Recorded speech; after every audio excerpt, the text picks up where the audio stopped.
Hello students, कैसे हो आप सभी लोग। तो आज के इस लेक्चर के अंदर हम लोग देखेंगे ट्रेपीजियम के बारे में। फिर इससे आगे आ जाएगा रोम्बस, जैसा कि ये समांतर चतुर्भुज आएगा। फिर हमारे पास में रोम्बस आ जाएगा। फिर उसके बाद में काइट के बारे में आ जाएगा, इस टाइप के। और इनके साथ में हम क्वेश्चंस को भी देखेंगे, ठीक है। पीवाईक्यू वाले और काफ़ी इंपॉर्टेंट थ्योरम्स हैं। इसी के साथ साथ हमारे पास लास्ट लेक्चर के अंदर से एक चीज़, एक फॉर्मूला, मतलब एक दो क्वेश्चन ये रह गए थे। लाइक एक 96 वाला ये क्वेश्चन है और एक 97 वाला क्वेश्चन है, ये रह गया था। ये समांतर चतुर्भुज का ही है, यहाँ पे लग गया है। तो इसको अपनी सही जगह पर कर लेते हैं। एक सेकेंड रुक जाइए बस। समांतर चतुर्भुज का है तो समांतर चतुर्भुज वाले में ही डाल देते हैं। चलो ठीक है, कहीं भी आ जाएगा तो वहीं पे सॉल्व कर देंगे। आ गया है अंदर। अब सबसे पहले हम ट्रेपीजियम मतलब समलंब के बारे में देखते हैं।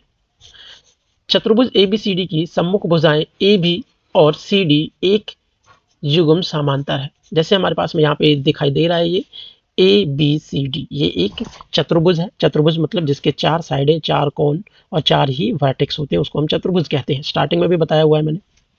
अगर उसके अंदर कोई भी दो साइडें अगर पैरेलल हो जाती हैं तो हम उस फिगर को क्या कहते हैं, ट्रेपीजियम या फिर समलंब कहते हैं। यहाँ पे देख सकते हो, जो ये AB साइड है वो इस DC साइड के पैरेलल है, तो ये वाला फिगर क्या है, ये एक चतुर्भुज, ये समलंब है, ट्रेपीजियम है, ठीक है। नेक्स्ट है टाइप्स ऑफ ट्रेपीजियम। ट्रेपीजियम के कितने प्रकार होते हैं, इसके बारे में। ट्रेपीजियम 3 प्रकार का होता है। नंबर 1 है विषम बाहु समलंब। जैसे त्रिभुज के अंदर होते हैं, सेम उसी प्रकार के यहाँ पे भी होते हैं। विषम बाहु का क्या मतलब है, जब हमारे पास में जो साइड हैं वो सभी अनइक्वल होंगी, बराबर नहीं होंगी, तो हम उसको स्केलन या फिर विषम बाहु कहेंगे। मेनली बात होती है जो ये वाली C साइड है और ये हमारे पास में D साइड है, ये हमारे पास में अनइक्वल हो जाती हैं दोनों, तो इसी के हिसाब से हम क्या देते हैं कि वो स्केलन है। अब ये राइट एंगल सेकंड वाला हमारे पास में राइट एंगल है। राइट एंगल मीन्स यदि हमारे पास में एक ऐसा एंगल मिल जाए, एक ऐसी साइड मिल जाए जहां पर हमें 90 डिग्री बनाते हुए कोण मिल जाए, तो ठीक है। ये तो पैरेलल साइड है, इनके साथ में 90 डिग्री बना रही है, तो ये हमारे पास समकोण बोलो या फिर राइट एंगल समलंब ट्रेपेजियम बोल दो। आइसोस्केल्स का क्या मतलब होता है, जो ये वाली साइड और ये वाली साइड है, दोनों की लेंथ क्या हो जाती है, बराबर, मतलब समद्विबाहु, जिसकी दो भुजाएं बराबर हो उसको हम आइसोस्केल्स ट्रेपेजियम कहते हैं। और ये वाली साइड और ये वाली साइड तो आपस में एक दूसरे के पैरेलल है। पैरेलल साइड को दिखाने के लिए हम एरो का यूज करते हैं इस प्रकार से कि ये वाली साइड इसके पैरेलल है, ठीक है। नेक्स्ट है, अगर हम विषम बाहु त्रिभुज की बात करते हैं तो वहां पे जो एरिया होता है उसका फॉर्मूला है सिंपली समलंब का क्षेत्रफल 1/2 H × A + B। ए क्या है, हमारे पास में जो पैरेलल साइड्स हैं, लाइक एक ये A है, ये वाली पैरेलल साइड है, और एक ये वाली पैरेलल साइड है, यहाँ से B, इन दोनों को हम जोड़ेंगे, देन 2 से भाग कर देंगे। एक प्रकार का हमें इन दोनों साइड्स का एवरेज लेना है। जैसे ट्रायंगल में हमने निकाला था ना, एरिया निकालने के लिए क्या करते थे, ये हाइट इंटू में आधार 1/2 हाइट इंटू में बेस करते थे। सेम यहाँ पर है, तो ये चतुर्भुज के लिए सिंपली हाइट इंटू बेस करते थे, हाइट इंटू बेस। तो यहाँ भी हमने क्या किया गया है, ये वाला और ये वाले दो बेस दे रखे हैं, तो दोनों को हमें ऐड करके 2 से डिवाइड करना है, एक प्रकार का एवरेज वाला बेस लेना है। A + B/2, like A + B/2 ये हुआ, और हाइट h से मल्टीप्लाई करनी है, इसी को ऐसे लिखा गया है 1/2 H A + B, ठीक है। ये विषम बाहु त्रिभुज का क्षेत्रफल है। नेक्स्ट, अच्छा, इससे रिलेटेड हमारे पास ये क्वेश्चन आ गया है, तो इस क्वेश्चन को देख लेते हैं, देन उसके बाद आगे बढ़ेंगे। एक समलंब आकार की मेज का क्षेत्रफल, एक समलंब के आकार की मेज है, समलंब के आकार की मेज कैसी होगी, ऐसी ही हो सकती है, ठीक है। उसका क्षेत्रफल 0.88 मीटर स्क्वायर दे रखा है। इसकी समांतर भुजा की लंबाई, जो समांतर भुजा है उसमें से जो लंबाई है वो कितनी है, 1 मीटर दे रखी है। कोई भी भुजा होगी उसको हम 1 मीटर, इसको 1 मीटर मान लेते हैं। एंड समांतर भुजाओं के बीच का जो दूरी है, बीच की दूरी कितनी है भाई, यहाँ से यहाँ तक की 0.8। अभी स्केलन में देख सकते हो, जो हाइट है वो समांतर भुजाओं के बीच की दूरी को ही हाइट बोला गया है ना। तो यहाँ से क्या है, हाइट हमारे पास में ये दे रखी है, हाइट दे रखी है 0.8, और एक भुजा की लंबाई जैसे हम ए बोल दें उसको 1 मीटर दे रखी है, और एरिया हमारे पास ये दे रखा है। और निकालने के लिए क्या कहा है, दूसरी भुजा की लंबाई, समांतर भुजा आएगी जो इसकी लंबाई, इस वाली साइड की लंबाई हमें कैलकुलेट करनी है। तो एरिया फॉर्मूला लगाएंगे, area is equal to 1/2 H × A + B, ठीक है। एरिया की जगह यहाँ पे वैल्यूज को पुट करना है, 0.88 बराबर 1/2 H की जगह 0.8 हो जाएगा और 1 + B, ठीक है। तो यहाँ से हमारे पास में एक पॉइंट से काटेंगे तो बटे में 10 आएगा, और यहाँ से इस पॉइंट को हटाएंगे तो बटे में 100 आ जाएगा। एक जीरो से ये एक जीरो कैंसिल आउट हो जाएगी, 8 से अगर कैंसिल आउट करेंगे तो 11 बार कैंसिल आउट होगा, ठीक है। और ये दो 11 दूनी 22 हो जाएगा, 22 बटे में 10, क्योंकि 2 मल्टीप्लाई में गया है, और यहाँ पे होगा 1 + B, ठीक है। अब इसको करेंगे तो 1 plus B is equals to 2.2। जैसे एक पॉइंट को हटाने के लिए बटे में 10 करते हैं तो इस 10 को हटाने के लिए पॉइंट भी लग जाएगा। ये हो गया b का मान 2.2 माइनस 1 करना पड़ेगा, तो ये हो जाएगा 1.2। b का मान कितना आ गया 1.2 मीटर। ऑप्शन देख सकते हो, ऑप्शन हमारे पास में जो फर्स्ट है वो करेक्ट हो गया है। ठीक है, नेक्स्ट क्वेश्चन है। नेक्स्ट क्वेश्चन, एक समांतर चतुर्भुज का क्षेत्रफल जिसकी समांतर भुजाएं क्रमशः 22 सेंटीमीटर और 27 सेंटीमीटर है तथा समांतर भुजाओं के मध्य जो दूरी है वो 10 सेंटीमीटर है। मतलब यहाँ से देखा जाए तो h का मान 10 दे रखा है, a का मान 22 सेंटीमीटर दे रखा है और b का मान 27 सेंटीमीटर दे रखा है। ये सारी चीजें सेंटीमीटर के अंदर है। ठीक है, अब एरिया कैलकुलेट करना था। सिंपली एरिया कैलकुलेट करने के लिए 1/2 इंटू 10 प्लस 22 प्लस 27, तो 10/2 गुना में इन दोनों को एडअप करेंगे तो कितना हो जाएगा 9 4 49। ठीक है, अब इस चीज को मैं 2 से डिवाइड कर देता हूँ, 10 से हम बाद में मल्टीप्लाई कर देंगे। 2 चौक ये 2 दूनी 4, 2 चौक 8, पॉइंट 2 पंजे 10, गुना में 10 करना ही है। तो मल्टीप्लाई करेंगे तो ये पॉइंट हट के जैसे पॉइंट हटाते हैं तो बट्टे में 10 आता है, 10 से 10 कैंसिल आउट होगा। सिंपली इसका जो क्षेत्रफल है ये आ गया 245 सेंटीमीटर स्क्वायर या फिर वर्ग मीटर। ऑप्शन सेकंड वो करेक्ट हो गया है। इंग्लिश में भी यहाँ पे पढ़ सकते हो, एक ट्रेपेजियम दे रखा है, parallel sides are 22 centimetre 27 centimetre and there respectively and the distance between their parallel sides is 10 centimetre. Sort out तो यही करना है, हिंदी में लिखो या इंग्लिश में लिखो। नेक्स्ट क्वेश्चन है, इसे हम थोड़ा सा यहाँ पे रिकॉर्डिंग वाला आइकन आ रहा है, इस वजह से थोड़ी इंग्लिश वाला दिखा नहीं दे रहा ढंग से, तो हिंदी में देख लेते हैं इसे। 30 मीटर लंबे तरनताल के एक सिरे पर पानी की गहराई, तरनताल का मतलब क्या कह रहा है, ये कह रहा है स्विमिंग पूल की बात कह रहा है। हिंदी में याद कर लो, स्विमिंग पूल को हम तरनताल कहते हैं। ठीक है, तो तरनताल की एक सिरे पर गहराई तो दे रखी है हमारे पास में 0.8 मीटर और दूसरे सिरे पर उसकी गहराई कितनी है 2.4 मीटर। मतलब एक सिरे पर यहां से थोड़ी सी अधिक गहराई है 2.4 मीटर। तो तरनताल की लंबाई के अनुदिश ऊर्ध्वाधर काट परिषद का क्षेत्रफल, तो इसकी लंबाई कितनी है, लंबाई तो इसी को तो लंबाई कहेंगे, तो लंबाई हमारे पास में 30 मीटर है। ये कह रहा है जैसे कि आकृति हमें यहाँ से दिखाई दे रही है, ये एक साइड है तरनताल की, लाइक जैसे हमारे पास में कोई स्विमिंग पूल होता है उसमें 4 साइडें होती है, अगर एक फेस को देखें तो कुछ इस तरीके का दिखाई देता है, क्योंकि एक तरफ से ऊंचाई होती है और दूसरी तरफ ऊंचाई बढ़ती जाती है। ठीक है, नीचाई बढ़ती जाती है गहराई, तो इस टाइप का है। इसी का क्षेत्रफल पूछा हुआ है, इसका क्षेत्रफल एक लाइक एज ए समलंब की तरह दिखाई दे रहा है। अगर इसको मैं ऐसे बनाता तो ये कुछ इस तरीके का दिखता, कुछ इस तरीके का। यहाँ पे हमारे पास में लंबाई है जो कि 30 मीटर है। ठीक है, और अगर मैं इसको थोड़ा सा मोड़ के दिखा रहा हूँ, मैं इस चीज को मैंने क्या किया गया है, इस चीज को मोड़ दिया गया है तब के लिए इस तरीके से है। तो यहाँ पे एरिया सिंपली निकालने के लिए 1/2 हाइट बोले तो जो परपेंडिकुलर डिस्टेंस होता है दोनों के बीच में यही तो है 30, इंटू में दोनों का जोड़ करना है, इसका और इस वाली साइड का जोड़।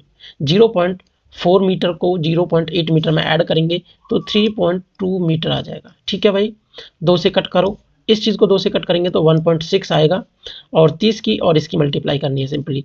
एक ये 10 हटाएंगे, पॉइंट हटाएंगे तो बटे में 10 आएगा, इससे कैंसिल आउट हो जाएगा। 16 48 हो जाएगा, 48 मीटर स्क्वायर। तो इस वाले आंसर आ जाएगा इस वाले क्वेश्चन का 48 मीटर स्क्वायर। ठीक है, नेक्स्ट हमारे पास है अब राइट एंगल ट्रायंगल आ जाता है। अगर राइट एंगल ट्रायंगल है और उसकी 3 साइडें गिवन दे रखी है, लाइक ये दे रखी है, ये वाली चीज दे रखी है और ये वाली चीज दे रखी है। अगर हाइट दे रखी है तो सिंपली क्षेत्रफल के लिए सिंपली वही फॉर्मूला है कि 1/2 हाइट दे दी एंड a प्लस बी, ये वाली चीज दे दी है तो हमें सिंपली ये वाला ही लगाना है जो हम लगाते आ रहे हैं।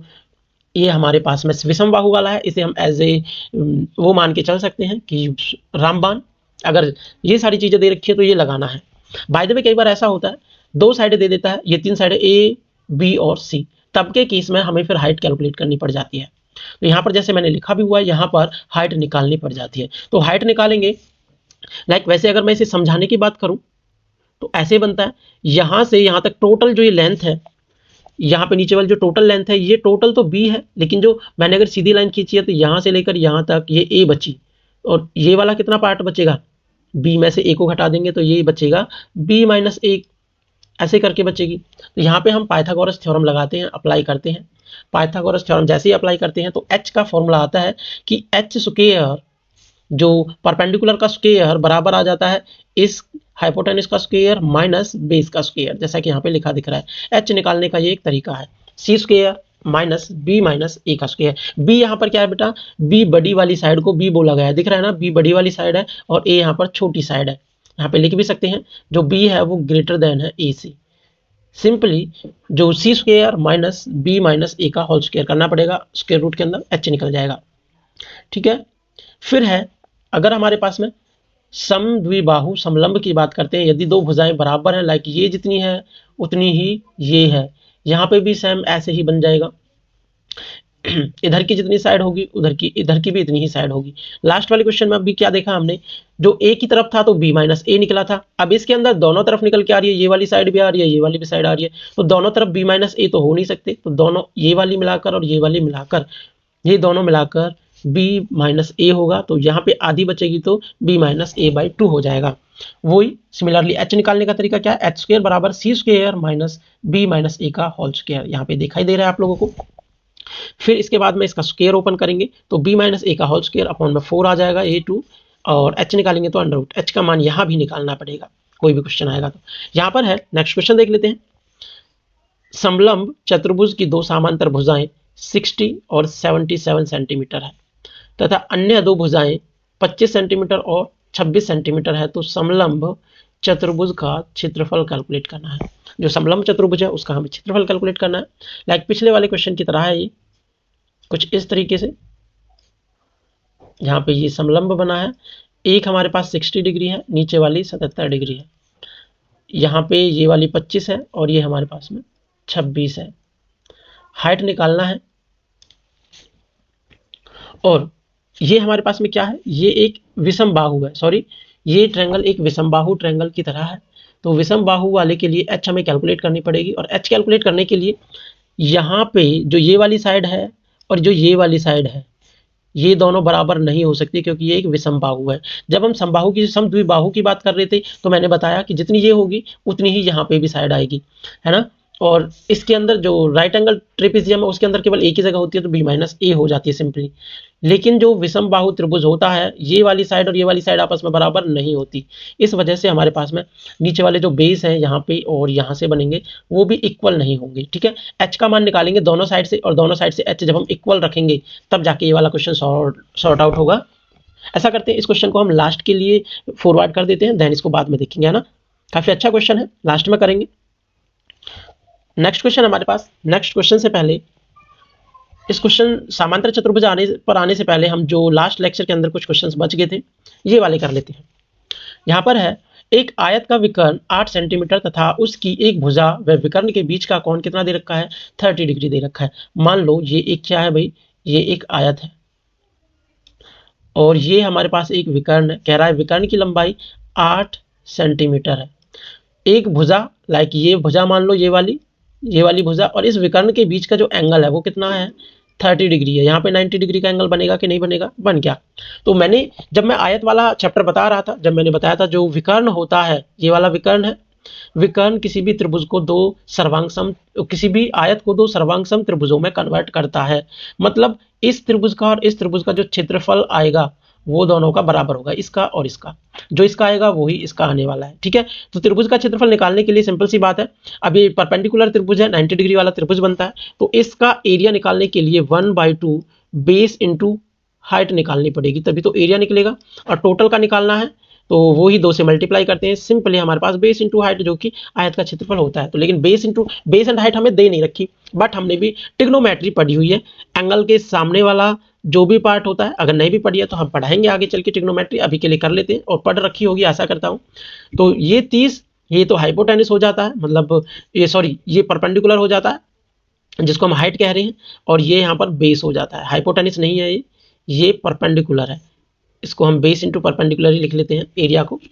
तो ये हमारे पास परपेंडिकुलर है, ये बेस है, और ये हमें हाइपोटेनस दे रखा है। तो हाइपोटेनस एक दे रखा है, हाइपोटेनस और परपेंडिकुलर अपॉन हाइपोटेनस बराबर साइन थीटा के बराबर होता है, और साइन 30 हो गया, साइन 30 का मान 1/2, परपेंडिकुलर यहाँ 8 आ गया, 1/2 हो गया, 2 से कट करेंगे तो 4 आएगा, पी की वैल्यू कितनी आएगी भाई, परपेंडिकुलर की वैल्यू है 4। सिमिलरली बेस अपॉन हाइपोटेनस की बात करेंगे तो ये cos थीटा होता है, मतलब cos 30। ये बेस हुआ, हाइपोटेनस 8 हुआ, और ये cos 30 का मान होता है √3/2।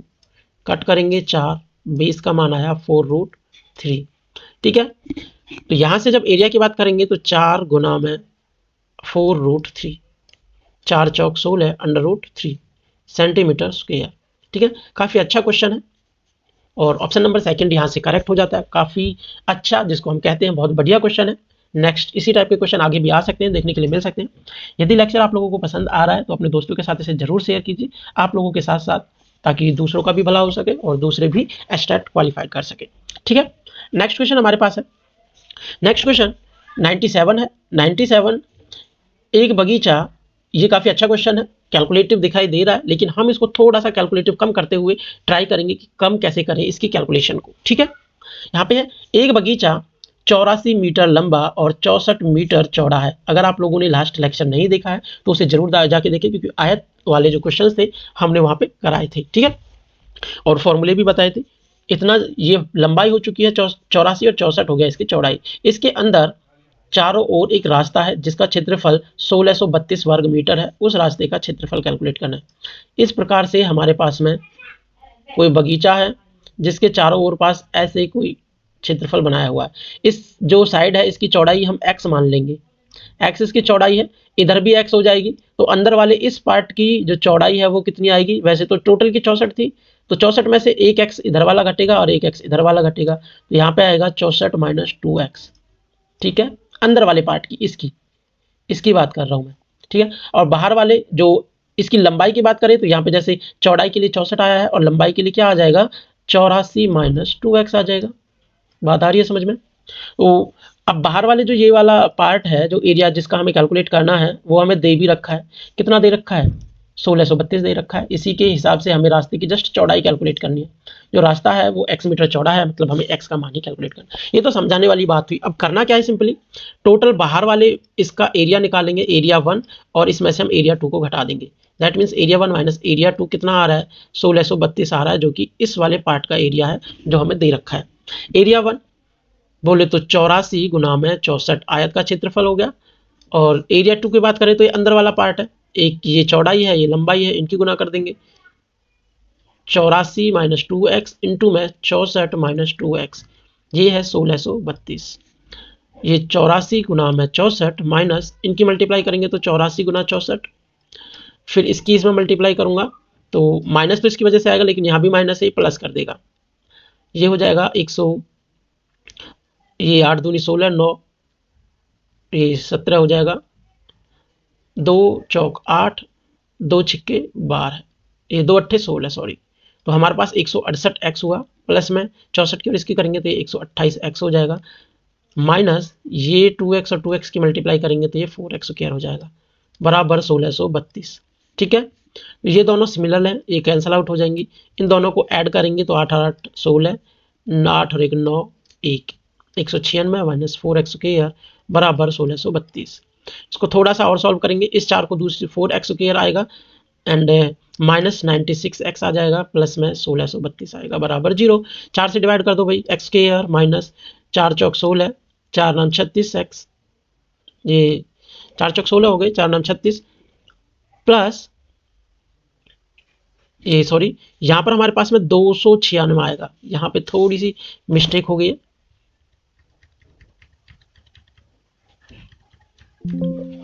यहाँ वाला है जो ये 296 आना चाहिए।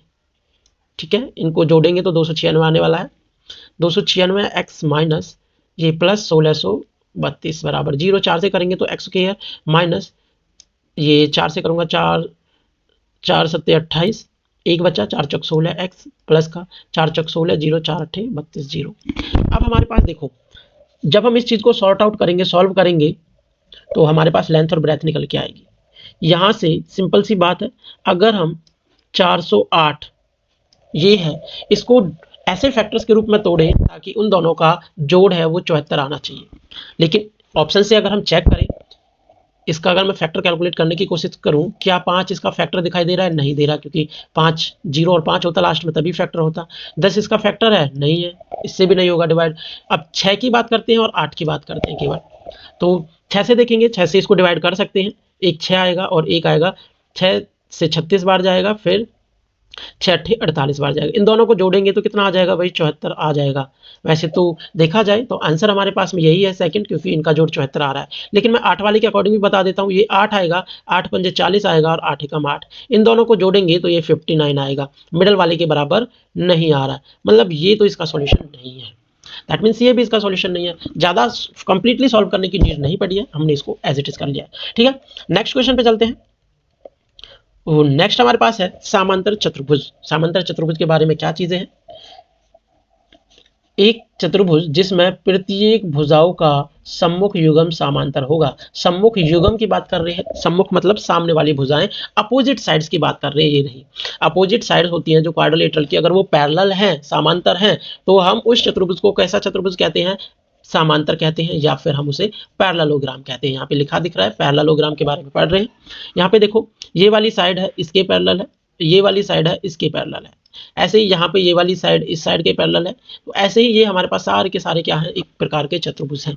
तो इंपॉर्टेंट फैक्ट्स चतुर्भुज के बारे में, जो सम्मुख भुजाएं होती हैं वो कैसी हो जाती हैं भाई? वो बराबर होती हैं। सम्मुख कोण कैसे होते हैं? बराबर होते हैं। जो सामने वाले कोण होते हैं, लाइक ये वाला कोण इस कोण के बराबर है, ये वाला कोण इस वाले कोण के बराबर है। यहाँ पे आप लोगों को दिखाई दे रहा होगा फिगर के अंदर, ये कोण और ये कोण। फिर कह रहा है विकर्ण एक दूसरे को समद्विभाजित करते हैं। समद्विभाजित मतलब समान दो भागों में बांटते हैं विकर्ण एक दूसरे को। लाइक ये वाला विकर्ण और ये विकर्ण दोनों आपस में इस बिंदु पर कट होते हैं, प्रतिच्छेद करते हैं। तो ये जितनी दूरी यहाँ से यह लेकर यहाँ तक की है ये वाली, उतनी यहाँ से यहाँ तक की समान दूरी में डिवाइड करेगा। ऐसे इतनी यहाँ पे है, इतनी ये यहाँ पे रहेगी।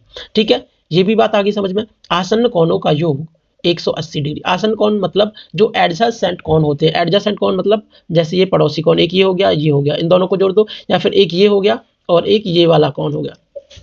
इन दोनों को उनको जोड़ेंगे तब भी 180 आएगा, इसको और इसको जोड़ेंगे तब भी 180। और आमने सामने के जो अपोजिट एंगल्स होते हैं वो कैसे होते हैं? बराबर होते हैं। ये इसके अपोजिट है। ठीक है, नेक्स्ट हमारे पास है, यदि कोई समांतर चतुर्भुज है, ये हमारे पास समांतर चतुर्भुज है। समांतर चतुर्भुज में मतलब पैरेललोग्राम के अंदर कोई विकर्ण है तो उससे वो दो त्रिभुजों में कन्वर्ट करता है। एक ही त्रिभुज है, एक ही त्रिभुज है। और ये दोनों त्रिभुज कैसे होते हैं? ये दोनों त्रिभुज होते हैं सर्वांग सम, कॉन्ग्रुएंट त्रिभुज होते हैं। और कॉन्ग्रुएंट त्रिभुज होते हैं तो उनका क्षेत्रफल कैसा होता है? बराबर होता है। ये वाली चीजें जब हम ट्रायंगल वाला चैप्टर देखेंगे वहां भी समझाऊंगा। ट्रायंगल वाला अभी मैंने बेसिक वाला समझाया था आपको, बस जो हाई लेवल पे जहाँ पे सर्वांग सम इस टाइप की चीजें आती हैं तो वो नहीं समझाया था, क्योंकि एचटेट के अंदर बहुत कम चीजें आती हैं सर्वांग सम से रिलेटेड। एचटेट के और ये सीटेट में जरूर आता है सर्वांग सम वाले क्वेश्चन, वहां पे आप लोगों को जरूर समझाई जाएगी क्या होता है कैसे होता है। ठीक है, फिर हमारे पास समांतर चतुर्भुज का क्षेत्रफल कैसे निकाला जाता है?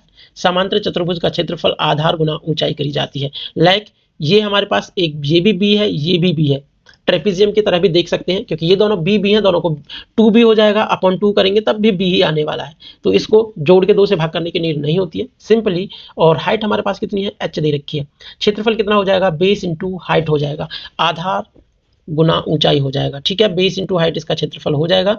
अब बात कर लेते हैं, अगर हम इस वाले हिस्से को काट कर यहाँ पे लगा दें तो ये कुछ आयत के जैसा, रेक्टेंगल के जैसा दिखाई देता है। ठीक है, रेक्टेंगुलर के जैसा दिखाई देता है। तो इसका क्षेत्रफल क्या होगा? बेस इंटू ये हाइट, ऐसी तो होती है, तो ये एक न्यू आयत बन के आया, तो इस आयत का क्षेत्रफल और इस पैरेललोग्राम का क्षेत्रफल है जो वो बराबर ही होगा। ठीक है, नेक्स्ट है समांतर चतुर्भुज का क्षेत्रफल जिसकी आसन्न भुजाएं उसके बीच का कोण थीटा दिया हो तो क्षेत्रफल ए बी साइन थीटा। अगर हमारे पास में आसन्न भुजाएं का मतलब है एडजेसेंट साइडें दे रखी हैं, एक ए वाली साइड है, एक ए वाली साइड है, ये ए दे रखी है, ये हमारे पास में बी दे रखी है, और इनके बीच का ही सिंपल एंगल थीटा दे दिया, तो हमारे पास में फॉर्मूला है जो एरिया का ए बी साइन थीटा होता है। ठीक है, ए बी साइन थीटा। या फिर अगर हम वेक्टर के हिसाब से देखिए, वेक्टर कॉन्सेप्ट देखते हैं तो ए क्रॉस बी का मॉड ले लेते हैं, और इसका मतलब भी होता है ए बी साइन थीटा। अगर आपने वेक्टर वाली फील्ड पढ़ी है तो ये वाला फॉर्मूला आप लोगों को समझ आ गया होगा। अगर नहीं पढ़ा है तो आप लोग डायरेक्ट राइट कर लो, रिटर्न कर लो कि कैसे करना है कैसे नहीं करना है। नेक्स्ट हमारे पास सबसे पहले अभी क्वेश्चन था, ये वाला क्वेश्चन थोड़ा सा दूर आ गया था, इस क्वेश्चन को हम यहीं पे कर देते हैं। ठीक है, ये वाला क्वेश्चन है, एक समांतर चतुर्भुज का एक कोण अपने आसन्न कोण का 2/3 है। मान लो एक कोण कोई x है तो दूसरा कितना है 2/3, अपने इस कोण का 2/3 है। तो समांतर चतुर्भुज का सबसे छोटा कोण ज्ञात कीजिए। अभी मैंने बताया था प्रॉपर्टी में, ये वाली प्रॉपर्टी है, यहाँ पे देखो चौथी वाली प्रॉपर्टी, आसन्न कोणों का योग कितना होता है 180 डिग्री होता है, बताया अभी। यहाँ पे हम ये दोनों कोण आपस में आसन्न, यही बोला गया है, एक कोण अपने आसन्न कोण का 2/3 है, तो ये चीज है। इन दोनों को, ये एक कोण ये हो गया और ये एक ये कोण हो गया, इन दोनों को जोड़ेंगे तो ये 180 डिग्री होना चाहिए। दोनों को सॉर्ट आउट करेंगे, 5x/3 एलसीएम लेके सॉल्व किया है बराबर 180। 5 से कट करूंगा तो यहाँ पे आ जाएगा ये 5 या 15, 5 6 30, x बराबर 3 गुना 36, x का मान आया 108। एक कोण 108 हो गया और ये दूसरा कोण निकालेंगे तो ये हो जाएगा 2/3 गुना में 108, 3 से कट करेंगे तो ये 36 हो गया और ये 36 दूनी 72 हो गया। जो हमारे पास में समांतर चतुर्भुज है, पैरेललोग्राम है, वहां पे अगर हम एरिया की बात, उसकी बात करते हैं, एंगल्स की बात करते हैं, तो आमने सामने वाले एंगल्स कैसे होते हैं, बराबर होते हैं। लाइक एक ये वाला एंगल है तो ये इसके बराबर हो जाएगा, ये है तो ये इसके बराबर हो जाएगा। मतलब एक प्रकार से कहें तो दो ही एंगल्स होते हैं और दोनों एंगल्स और बाकी के जो दो एंगल्स है वो उन्हीं के बराबर होते हैं। यहाँ पे एक एंगल 72 आ गया तो दूसरा एंगल भी कितना हो जाएगा 72, एक एंगल 108 है तो दूसरा भी कितना है 108 डिग्री है। तो इसमें बोला हुआ है सबसे छोटा एंगल मीन्स ये वाला 72 डिग्री हो गया। ठीक है, आशा करता हूँ आप लोगों को समझ आ रहा होगा। चलते हैं नेक्स्ट पे, ये मैं आप लोगों को ऑलरेडी बता चुका हूँ। क्षेत्रफल के बारे में कुछ इंपॉर्टेंट फैक्ट्स की बात कर लेते हैं। समांतर चतुर्भुज 14 सेंटीमीटर वाला एक आयत और एक समांतर चतुर्भुज दिया हुआ है। ये आयत है जिसकी परिमाप 14 सेंटीमीटर है, 4 और 3 7, इन दोनों का दुगना करेंगे तो 14 सेंटीमीटर ही आ रहा है। सिमिलरली यहाँ पे भी है 14 सेंटीमीटर। अगर इन दोनों का मैं परिमाप निकालूं तो इसका परिमाप AB गुना में AD आएगा। ये रहा, ये हमारे पास में आयत का क्षेत्रफल ये है AB गुना में AD इस वाले का, और इसका निकालूंगा तो ये बेस होगा इंटू में हाइट हो जाएगी। ठीक है, क्षेत्रफल निकालने के लिए बेस इंटू हाइट तो कर ही रहे हैं नॉर्मली, ये वाला फॉर्मूला हम लगा ही रहे हैं, बेस इंटू हाइट वाला, तो वही इसके अंदर हम देखते हैं।